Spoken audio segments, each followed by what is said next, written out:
The Silence of the Lambs is undoubtedly one of the most iconic horror films of all time, but even die-hard fans might not know about the real-world research, on-set pranking, and bizarre costume choices that went into its production. Here is the untold truth of Hannibal Lecter's finest hour. Although Dino De Laurentiis bought the rights to the name Hannibal Lecter when his studio made 1986's Manhunter, the very nature of the beast kept other filmmakers away for years.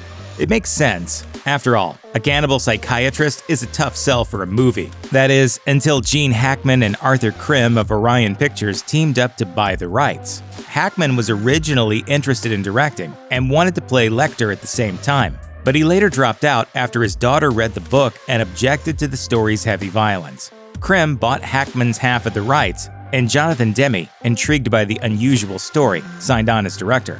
Demme initially considered a number of actresses to play Clarice Starling, including Michelle Pfeiffer, Meg Ryan, and Laura Dern. But Jodie Foster, who had just won an Oscar for The Accused, lobbied hard for the part. Her grit, talent, and intelligence shone through, and ultimately landed her the role. For Hannibal Lecter, almost every single prestige actor of the day was on the table. Sean Connery, Robert De Niro, and Dustin Hoffman were all under consideration. By now, of course, it's impossible to picture anyone but Hopkins wearing that infamous muzzle. When you think of The Silence of the Lambs, one of the first images that likely pops to mind is Dr. Lecter in his iconic mask, strapped to an upright stretcher. In the movie itself, he has been restrained to meet Catherine Martin's mother, so he can pass on the information he's been withholding about Catherine's kidnapper. The grill over the mouth allows him to speak and be heard, but not bite, as he's often fond of doing. Of course, this provides the opportunity for some striking imagery, too. The Criterion Collection has released some terrifying behind-the-scenes footage of Hopkins trying on a number of different masks, before settling on the one that appears on screen. One example is modeled after a baseball umpire mask. Another is a full knight's helmet that makes Hector look more like a Monty Python character than one of the most chilling killers of all time. Yet another makes him look like a beekeeper. Luckily, the choice that ended up on screen is perfectly horrible and gives the audience the chance to stare a little longer into Lecter's hypnotic peepers. The majority of The Silence of the Lambs is seen from Clarice Starling's perspective. One of the most haunting moments of the film, however, happens through a very different pair of eyes. Catherine Martin, the girl kidnapped by Buffalo Bill, is trapped in a well in his home. Up above, Buffalo Bill himself applies makeup and dances around his dressing room, in pretty much the creepiest way you can possibly imagine. But this dance wasn't actually scripted, nor were some of Bill's adornments, like the tattoo on his chest. Screenwriter Ted Talley got quite a shock when he finally saw these moments unfold on screen.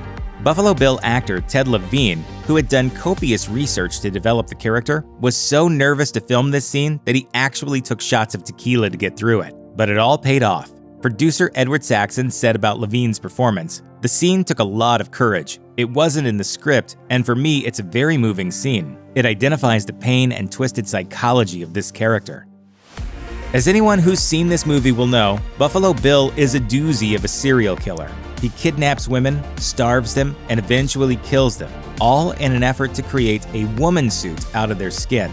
And it was the real-life Wisconsin serial killer Ed Gein, upon whom Psycho is also based, who served as the inspiration for Buffalo Bill's particular obsessions. Ted Bundy's infamous methods were incorporated into Bill's kidnapping technique too. He too wore a fake cast to feign disability, then used said cast to knock his victims out. The third source of dark inspiration for Buffalo Bill was Gary Michael Heidnik, a Philadelphia nurse who had a penchant for kidnapping women and shackling them in his basement. These three real killers, alongside a few others, contribute to the terrifying composite that is Buffalo Bill. But he's not the only character rooted in real-world figures. Jack Crawford is based on real-life criminal profiler John Douglas, who is also the inspiration behind the Netflix series Mindhunter. Jodie Foster also worked with FBI agent Marianne Krause, who provided invaluable insight into Clarice Starling's circumstances. The moment when Clarice cries in the privacy of her car after her first encounter with Dr. Lecter rang particularly true for Krause, who says, "I saw it and thought, now that's like me." The Silence of the Lambs commands a great deal of respect among movie fans, but it has also come under fire over the years for its presentation of members of the LGBTQ community. Critics decry Buffalo Bill as a twisted caricature of gay and transgender people, capable of doing real damage to a vulnerable population. caterpillar into chrysalis or pupa, and from thence into beauty. Our Billy wants to change too. Jonathan Demme has addressed these criticisms, saying, "Buffalo Bill wasn't a gay character. He was a tormented man who hated himself and wished he was a woman because that would have made him as far away from himself as he possibly could be." Unfortunately, this doesn't come across as clearly as Demme would have liked in the film, especially considering some of the problematic language the movie uses to talk about transgender people. Ted Levine agrees with Demme, however, saying, "Here's a guy who imagines himself with this kind of feminine power, this spiritual kind of mother power. Serial killers all pursue that feminine energy, that female persona. They get both masculinity and femininity wrapped into someone, and that's like perfection, real power. And that's what Gum is after." The Silence of the Lambs is pretty much as dark and suspenseful as a film can get, so you can imagine that filming it might not be a barrel of laughs. To keep spirits up in the midst of such intensity, games and pranks became the norm on set. As Brooke Smith, who portrays kidnapped Catherine Martin, told People magazine, everything was a joke. Even though she and Hopkins had no scenes together, he would often come up to her in character as the fearsome Hannibal Lecter and give her flowers and chocolates. The crew also made a board game based on a blueprint of the set that they called Gum's Game, the aim of which was to save Catherine. Jonathan Demme liked to play pranks on his actors, including leading lady Jodie Foster. One memorable gag took place as Foster filmed a now-deleted scene of Clarice picking up her rental car. Demme had the rental car agent really test Clarice about who she was before giving her the keys, demanding ID Foster could not, of course, provide. Being the consummate professional she is, Foster didn't break character until she realized what was going on. The movie poster for The Silence of the Lambs prominently features Clarice Starling's face, with her mouth covered by the death's head moth that Buffalo Bill likes to insert into his victims' throats. But only the most eagle-eyed fans might have noticed the skull on the moth isn't actually a skull at all. The image is lifted from surrealist painter Salvador Dali's 1951 photo, In Voluptuous Mors. In Voluptuous Mors, or Voluptuous Death, portrays a human skull formed out of naked women's bodies. Dali, posed to the left of the women, wearing a top hat and an intense expression, rounds out the piece. Obviously, for the Silence of the Lambs poster, Dali was removed. Only the women remain, in an artful nod to Buffalo Bill's modus operandi. While there isn't a whole lot of Dali's characteristic surrealism in The Silence of the Lambs, in many ways, Buffalo Bill's project is a horrible exercise in absurdity of Dali-esque proportions. You might think that releasing a best-selling novel might make any author happy, especially when it's turned into a widely beloved film. Funnily enough, though, Silence of the Lambs author Thomas Harris has never and will never watch the movie, or any of the many other adaptations of his work that have graced the big and small screens. Jonathan Demme has said this is because Harris heard an anecdote about author John le Carré seeing an episode of the BBC's adaptation of Smiley's People, his classic spy novel, which featured Sir Alec Guinness as his leading man.